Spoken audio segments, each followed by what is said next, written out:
উপস্থিত আছোঁ অসম অৰুণাচল সীমান্তৱৰ্তী অঞ্চল জয়ৰামপুৰত। আৰু আজি জয়ৰামপুৰত অসম গোৰ্খা ছাত্ৰ সন্থাৰ উদ্যোগত আচলতে তিনিচুকীয়া জিলা সমিতিৰ উদ্যোগত অসম অৰুণাচল সংযোগী পথ অৱৰোধ কাৰ্যসূচী হাতত লোৱা হৈছে। আৰু প্ৰয়াত ৰোহিত চেত্ৰী নামৰ ছাত্ৰ এজনক আচলতে অপহৰণ কৰি কোনো দুৰ্বৃত্তই অৰুণাচল প্ৰদেশত এটা হত্যা কৰিছিলে। তাৰ হত্যাকাৰীৰ উচিত ন্যায় দাবীৰে আচলতে আজি অসম সীমান্তৱৰ্তী অঞ্চল জয়ৰামপুৰত এক উত্তাল প্ৰতিবাদ দেখিবলৈ পোৱা গৈছে। মোৰ সহযোগীক এক সম্পূৰ্ণ পৰিৱেশ দেখাবলৈ চেষ্টা কৰিছোঁ, কাৰণ অষ্টম শ্ৰেণীৰ ছাত্ৰ প্ৰয়াত ৰোহিত বাহাদুৰ চেত্ৰী নামৰ ছাত্ৰজনক আচলতে অৰুণাচল প্ৰদেশৰ কোনো দুৰ্বৃত্তই অপহৰণ কৰি আচলতে অৰুণাচল প্ৰদেশত এক হত্যা কৰি পেলাই দিছিল। আৰু সেই ন্যায় দাবীত আচলতে আজি অসম গোৰ্খা ছাত্ৰ সন্থা তিনিচুকীয়া জিলা সমিতিয়ে উত্তাল প্ৰতিবাদ কাৰ্যসূচী হাতত লোৱা হৈছে।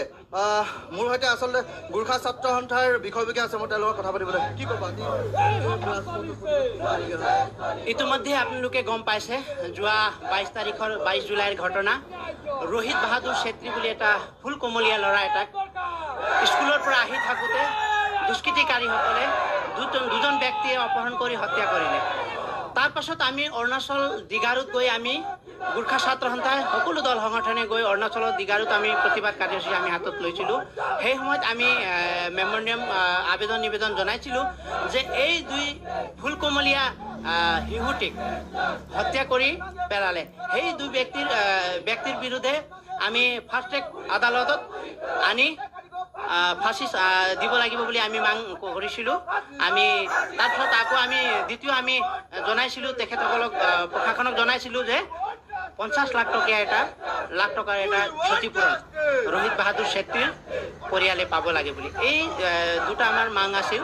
সেই দুয়োটা মাং আমি বহুত দিনলৈকে ধৈৰ্য ধৰি চালোঁ, তেখেতসকলক কোনো আমাক যোগাযোগ নকৰাৰ পাছত আমি যোৱা 7 তাৰিখে প্ৰেছ বিবৃতিৰ দ্বাৰা আমি সকলোকে জনাইছোঁ যে যদি 37 ঘণ্টাৰ ভিতৰত তেখেতসকলে অৰুণাচল গভৰ্ণমেণ্ট অথবা অৰুণাচল চৰকাৰ অথবা অৰুণাচল প্ৰশাসনে যদি আমাৰ লগত যোগাযোগ কৰক আৰু কোনটো পৰ্যায়লৈ গৈছে, কি হৈ আছে আৰু কম্পেনচেশ্যনৰ কথা কি হৈছে, ফাষ্ট ট্ৰেকত আনি ফাঁচীৰ যোনটো দাবী আছিল সেই দাবীসমূহ কি হৈছে বুলি আমি জানিব বিচাৰিছিলোঁ। তেখেতসকলে কোনো ধৰণৰ আমাৰ লগত যোগাযোগ নকৰাৰ ক্ষেত্ৰত আমি ৰোহিত চেত্ৰী ন্যায়ৰ দাবীত আমি তিনিচুকীয়া জিলাৰ শদিয়া, সোণপুৰা, আপোনাৰ দিৰা গেট, বৰডুমচা, নামচি, জয়ৰামপুৰ, চাংলাং এই গোটেই অসমলৈ প্ৰৱেশ কৰা যি গেটসমূহ আছে গোটেই গেটসমূহ আমি বন্ধ কৰিছোঁ।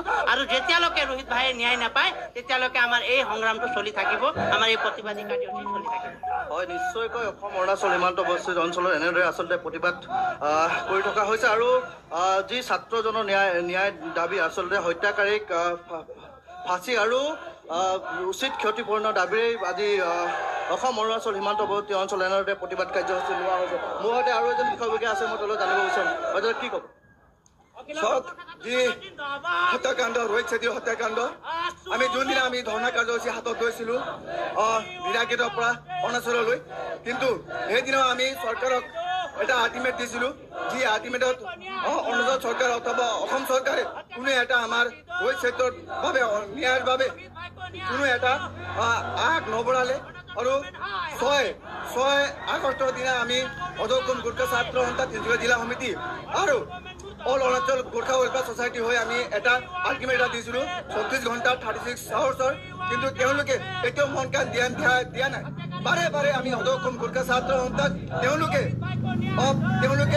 বাৰে আমাক হেৰি কৰি আছে, বাৰে আমাক মানে কিবা একো হেৰি মতা দিয়া নাই। কিন্তু আমি অধক্ষণ গোৰ্খা ছাত্ৰ সন্থা তিনিচুকীয়া জিলা সমিতি আৰু all Arunachal Gorkha welfare society হৈ বাৰে যেতিয়ালৈকে অৰুণাচল চৰকাৰে আমাৰ ৰোহিত চেত্ৰীক ন্যায় নিদিয়ে, ক্ষতিপূৰণ নিদিয়ে, তেতিয়ালৈকে আমি অধক্ষণ গোৰ্খা ছাত্ৰ সন্থা তিনিচুকীয়া জিলা সমিতি হৈ অনিৰ্দিষ্ট কাললৈকে আমি সকলো অসম অৰুণাচলৰ সীমামূৰীয়া অঞ্চলত যিমান গেট আছে আমি বন্ধ ঘোষণা কৰিছোঁ অনিৰ্দিষ্ট কাললৈকে।